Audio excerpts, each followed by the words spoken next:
Hello again. After a booming British television acting career, our next guest moved on to Hollywood to further his success, starring in films such as Heat and Dust and The Eye of the Needle. Now he's back, living and working in Britain, and so we can expect to see a lot more of him on our TV screens. Welcome, welcome, Christopher Cazenove.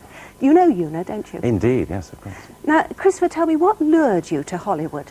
Well, there's a sort of myth growing up about this because it seems that a lot of people think I spent a lot of time there, but actually I only really spent 6 months there in 1981.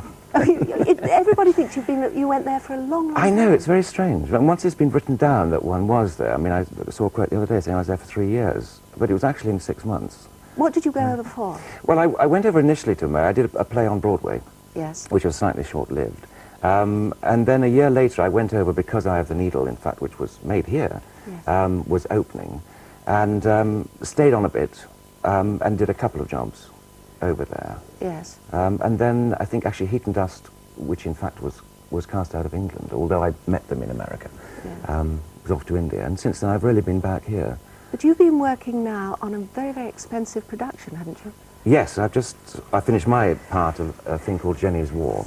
Yes. Which is a link up between Columbia and Harlech Television, starring Diane Cannon.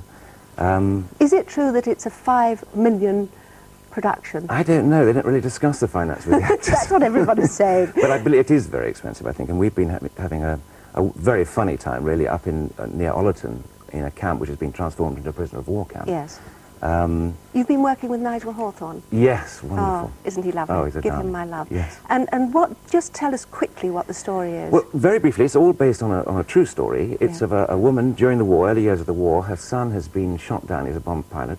She gets permission from the British authorities. She's American, so she's still a neutral. Yeah. Go back to Germany to look for him because there's no news of him. The story follows on. My section of it is when she gets into a prisoner of war camp, disguised as a man.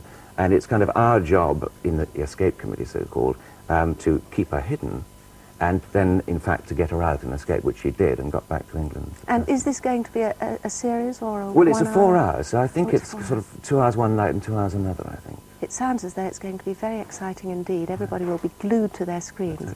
Talk to you in a minute. Over to Nick.